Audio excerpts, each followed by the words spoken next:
Inspired by the author's own experiences, Kindred Spirits, A Titanic Tale is a historical fantasy that spans time between the night in 1912, when Titanic met her tragic fate, and the hedonistic party scene of modern Manhattan. This is a story of love and redemption denied to gay men by the constraints of the Edwardian world into which they were born. From rubbing elbows with the unsinkable Molly Brown, John Jacob Astor, and other iconic figures from the legendary Ship of Dreams, to the Metropolitan globe-trotting in an effort to unravel the mystery of their metaphysical connection, our two heroes are Kindred Spirits.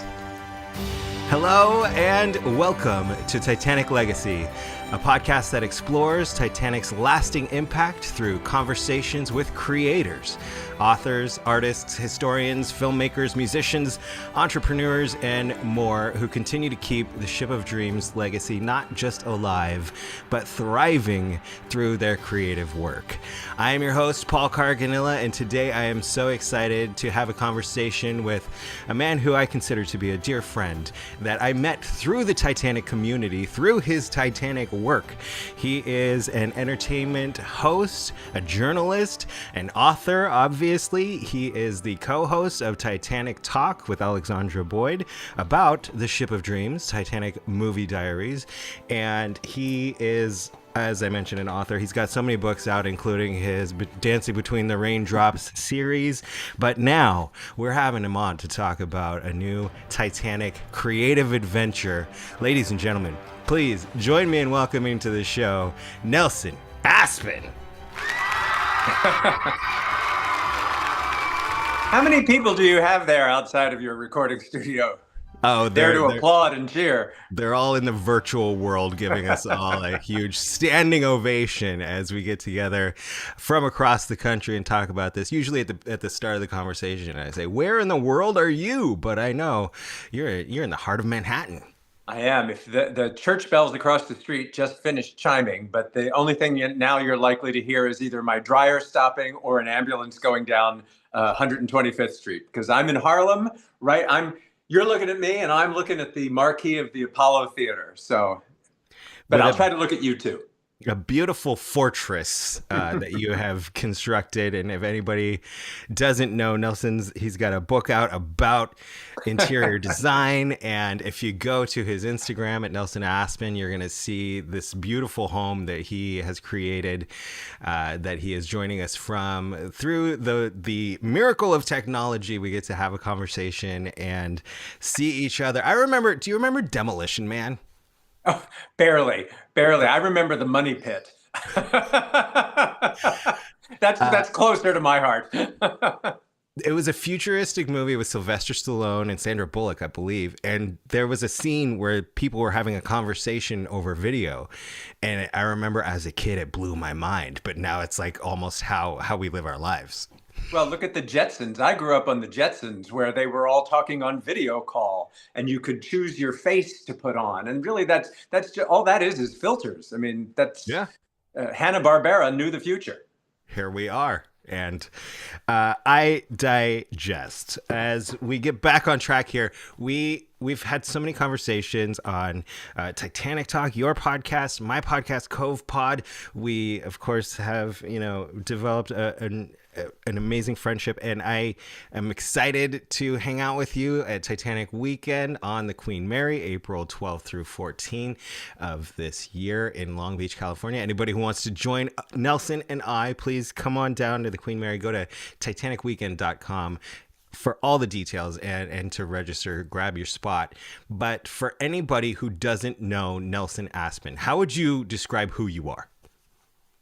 I'm my father's son. I'm Nelson Aspen Jr., although my new book reveals that I'm more than just Nelson as well. But no, I've spent a 30-year career in morning television for the United Kingdom and Australia as their entertainment and pop culture reporter. After 30 years of that routine, I turned my attention full-time to writing. I have 8 books out at the moment. If somebody sits still long enough, I'll write a book about it. And that's the case. I was inspired early on by a friendship with Jackie Collins, the great sort of scandalous novelist who would write these steamy page turners.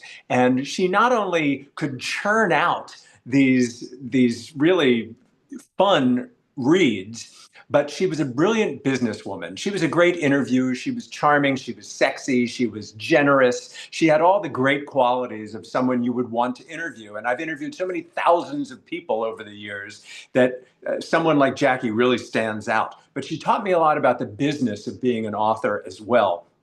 She would drive around in her limo in the back seat, of course. She wasn't actually driving, but in the trunk of the limo, she would keep cases of books. And I witnessed her in a Borders bookstore in Los Angeles one time pulling up. She came in with a notepad, went over to the wall of fiction, and made a note of what titles of hers were not in stock. She went over to the manager, and she was never afraid to get her hands dirty exchanging cash. If she could sell a book, she sold a book, and she really took charge of her own business. And I was very inspired by that. And if you're going to be an author, unless you've got a gazillion-dollar book deal and you're James Patterson or someone like that, you've got to take your own good fortune into your own hands.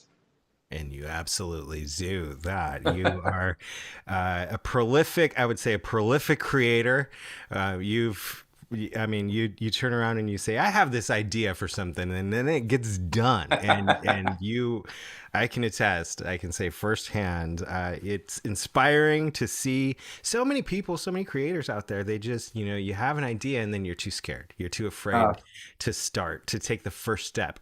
You have an idea and then you're practically crossing the finish line. Absolutely. And I just said this to Alexandra, my Titanic Talk co-host. I said this to her yesterday. We were talking about the fact that the cliche of, if you love what you do, you never work a day in your life. That's corny, but there's a reason why cliches become cliche. They're really true. And after I had a hell of a good time for 30 years doing television. But once that was sidelined, and I still do a weekly show, but once that was out of my daily routine, I really glommed onto the things that I love: running, the Titanic, writing, and all these things manifest themselves. The podcast, these books. I mean, since I've met you, I've come out with 3 books, and 2 are being developed for a series. So you just never know where it'll take you. I'm wearing my Cunard Maiden Voyage of the Queen Anne little sweater that I got last month. Actually, I got it in January. I was invited to be a guest speaker on the maiden voyage of the new Cunard line, Queen Anne. Her first voyage going from London to New York to Miami, through the Panama Canal up to San Francisco, and she just arrived in Sydney, Australia. And I was on for the New York to Miami leg doing a speaking engagement. It was, for a ship lover like me, it was a dream come true. And we had a great time. I was on for 4 days. And as we were getting off in Miami, they were kind of, like, all right, Mr. Aspen, let's move along. We've got to turn over your suite for the next guest. And I'm like, who's the next guest? Oh, we can't tell you. Well, I found out who it was. Sutton Foster was coming on to entertain the troops for the next leg of the journey. So Cunard is doing it right. And if you have the chance to see the Queen Anne, it is a spectacular vessel. It is something that I talk about on my other podcast, covepod, all the time. I've had this conversation with LA Beatles, the host of Unsinkable, the Titanic podcast. When you follow your passion, when you let your heart's fire light the way, new doors open for you that you never would have expected or dreamed. And it's up to you if you want to walk through them or if you want to hang back and just kind of be an observer. But you are someone who follows your heart's fire. You walk through every door, and it is so inspirational, sir.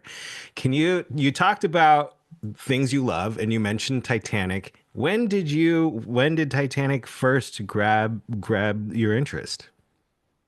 I don't remember a time when I wasn't interested in it. I remember, full disclosure, I'm 61 years old, and I had a vinyl album about the Titanic. I don't know how I got my hands on it or where it came from. Maybe it was one of my older siblings or my parents or something. But it had recordings of survivors speaking about their experience, and I was captivated by the cover art. This was before Ken Marshall. I don't know who was doing the paintings back then, but it was this magnificent illustration of the Titanic, surrounded by icebergs, and on the back was the sinking.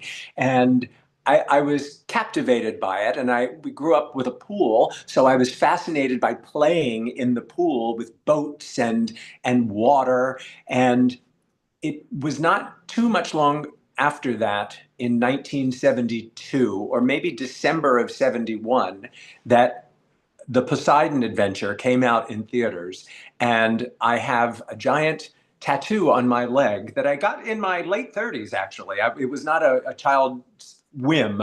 The exact replica of the Poseidon sculpture in the dining room set of Irwin Allen's movie. But that movie, more than anything, changed my life. It not only set me on a trajectory of a friendship, lifelong friendship with the actress Carol Lindley, who was in the film, but it started ticking the boxes of ocean liners in peril. For some reason, I needed to know more about ocean liners in peril. The Andrea Doria, the Lusitania, you name it, I needed to know about it. Titanic being the king. And then a series of, I am not a metaphysically minded person. However, when things confront you glaringly that cannot be ignored, you begin to accept things that you might not otherwise accept. And I have been faced with decades of signs that I had a past life aboard Titanic.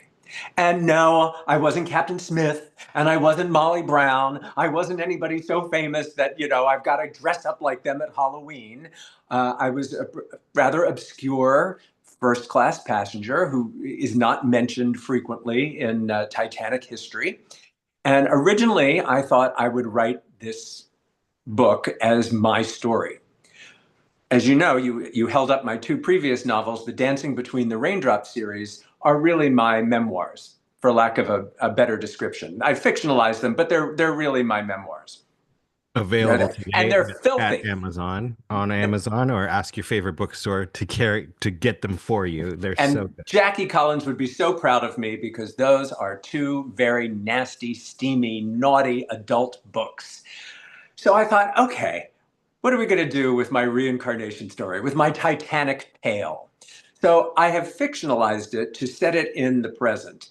And it is quite literally how I pieced together my connection to first-class passenger Milton Long. And I will have you know that from the age of 7 or 8 until as recently as last week, people mistakenly address me as Milton. Not a common name. I know that Nelson's not a common name, but they're not that similar. And I feel like my enunciation is pretty good, given my chosen profession. But yeah, it still happens, and I've enjoyed writing this not only because it's my story of my connection to Milton, but through the larger Titanic community in which I've been embraced, thanks to Titanic Talk and all of our mutual friends now. I'm at liberty to include the gang in the book. So I don't want to do any spoilers, but you will recognize many characters in the book whose names I have not changed, whose names you have already mentioned along the way as we've gone. So you will see cameo appearances from our Titanic community, a lot of things that you will recognize. And very proudly, I'm going to say, the book itself, the foreword, is by Paul Carganilla, who, thank you very much for writing the foreword. And the magnificent cover art is by our friend Greg DiNapoli. And I mean, this is an original piece of art by Greg.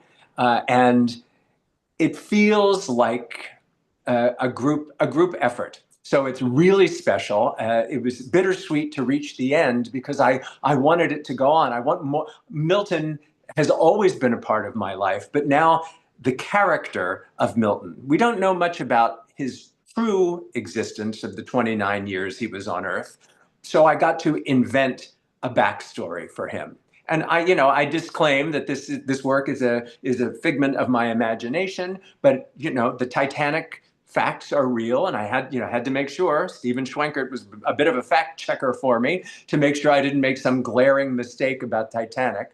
But it's more set in the present day and how someone from Edwardian times lives two souls, one body with a modern Manhattanite, and how the two go about solving a mystery of some Titanic-related stories. So it's a little bit of a ghost story, it's a little bit of history, it's a little bit of fantasy, and of course it wouldn't be a Nelson Aspen book if it didn't have some hot, steamy sexual situations. So there are a few of those too.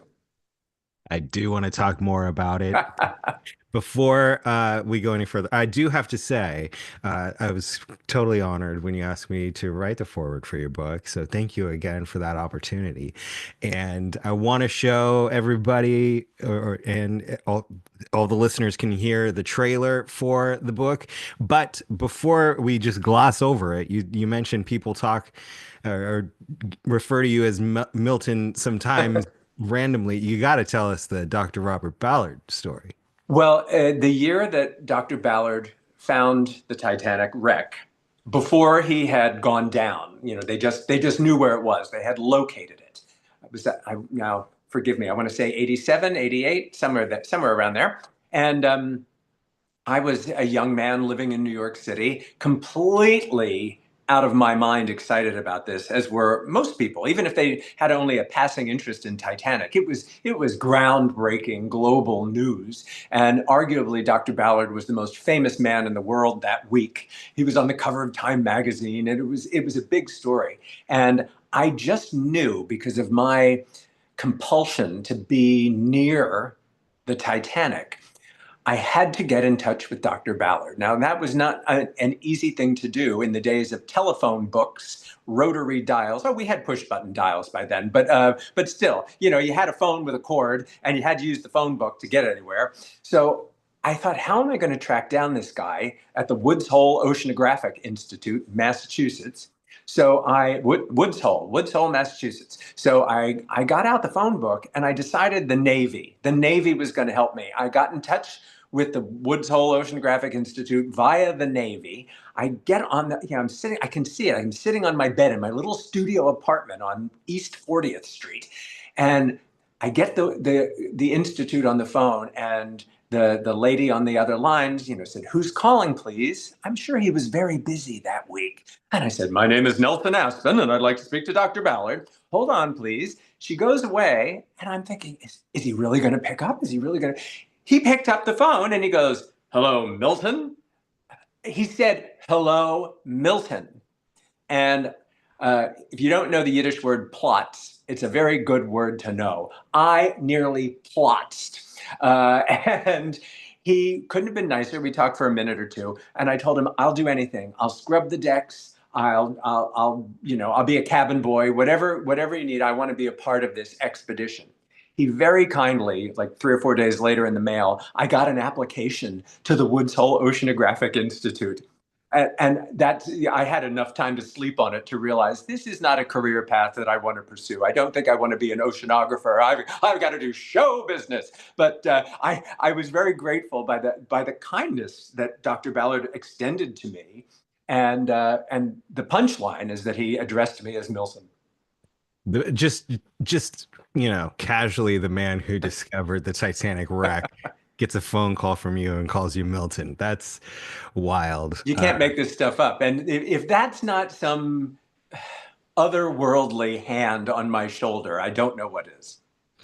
I love ghost stories. I love supernatural tales. I've never experienced anything supernatural myself. I haven't yet, I must say. Yes. Maybe on the Queen Mary in April. I might. There's a good chance. I hear it might be haunted. That's what they say. Let's dig into the book further, but before we do, I want to share with everybody watching and listening the trailer for Kindred Spirits. Inspired by my own experience, Kindred Spirits, A Titanic Tale, is a historical fantasy that spans time and dimension. Between the terrible, frigid night in 1912, when Titanic met her tragic fate, and the hedonistic party scene of modern Manhattan. This is a story of love and redemption denied to individuals by the constraints of the conservative world into which they were born. Critics say it's an original and totally unexpected story that's charming, heartwarming, witty, and sexy. One of the most unusual love stories you'll ever read. The author's passion burns on every page, weaving history with wit and charm, a joy to read. Unravel the mystery of two men from different centuries who are kindred spirits. Available on Amazon or ask for it at your local bookstore.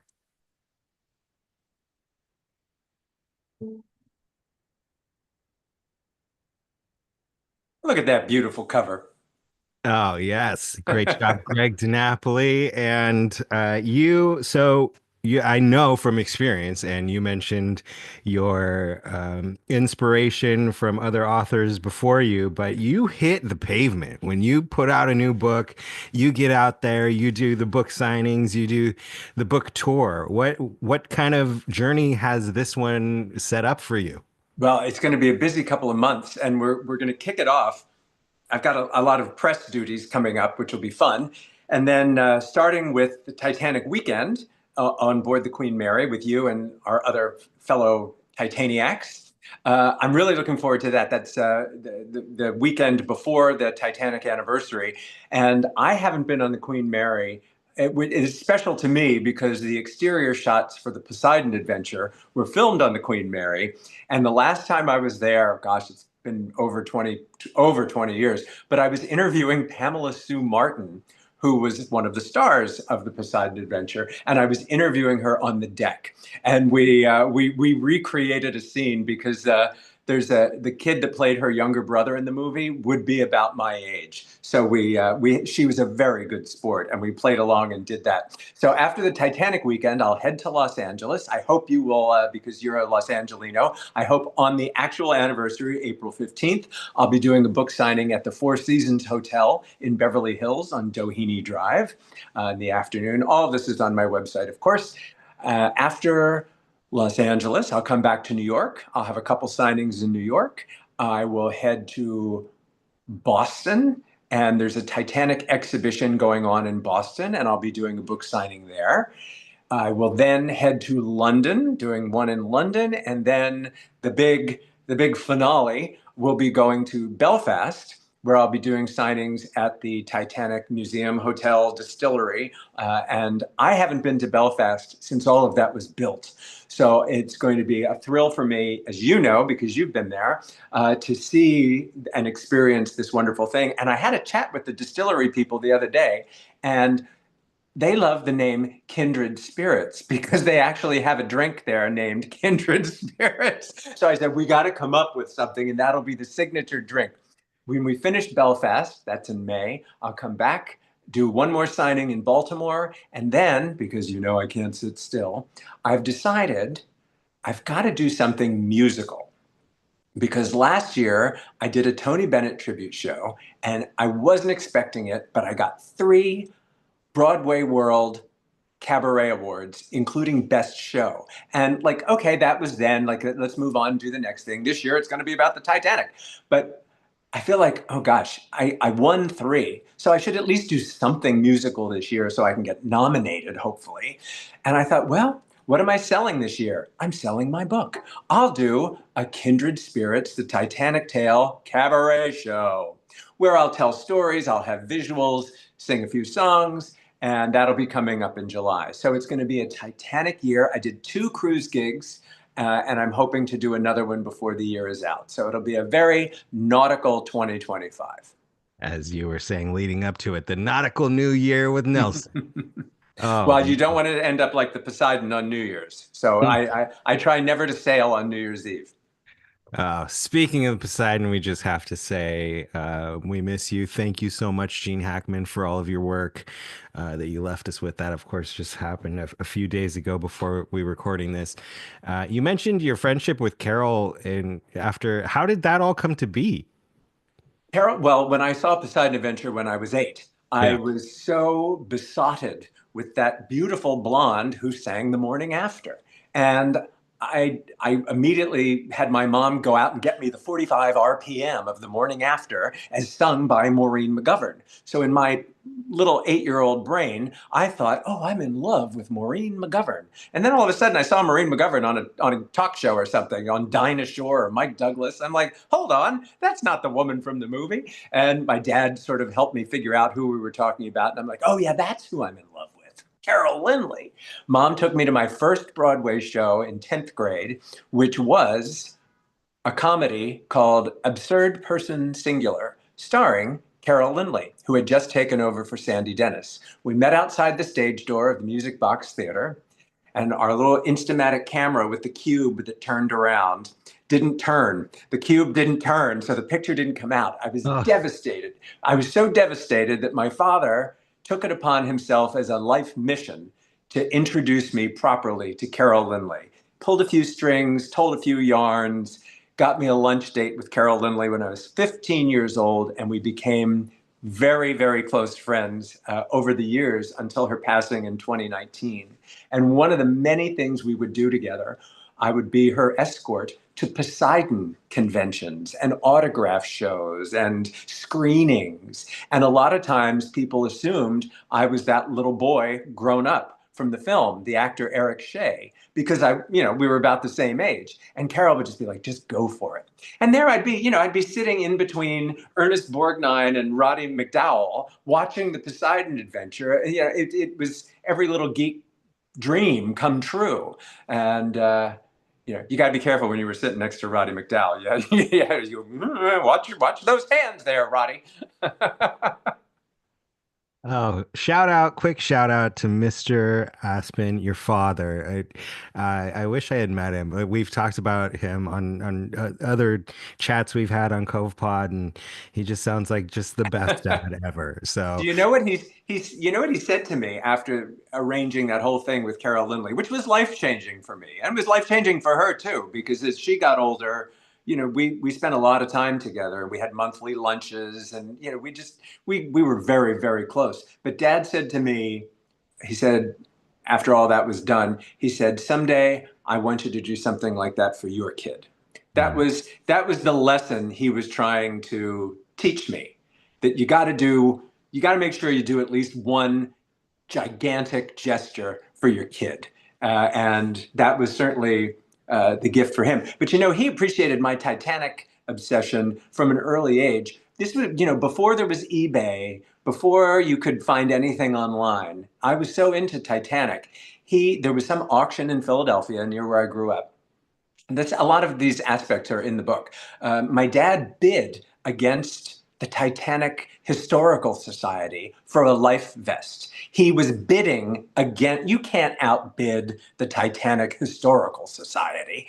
But he was determined he was going to get that life vest for me. And it was one of his great regrets that he couldn't do that for me. I was like, Dad, it's all right. Someday I'm going to get my hands on that Carol Lindley wax figure from the Hollywood Wax Museum. So don't stress. Oh, the best thing any parent can do is just support their kid in following their dreams. My parents did it. Your father, the stories we haven't even touched on, and it sounds like you were in incredible hands growing up, and they did an amazing job. Oh, I was thinking the other day, if there is reincarnation, if it really is real, and my own example seems to tell me that it is. I sure hope my mom comes back, because she was just the most incredible character. I could never write a character. Auntie Mame pales in comparison to my mother. So if ever there can be a reincarnation, I sure hope it's her. No.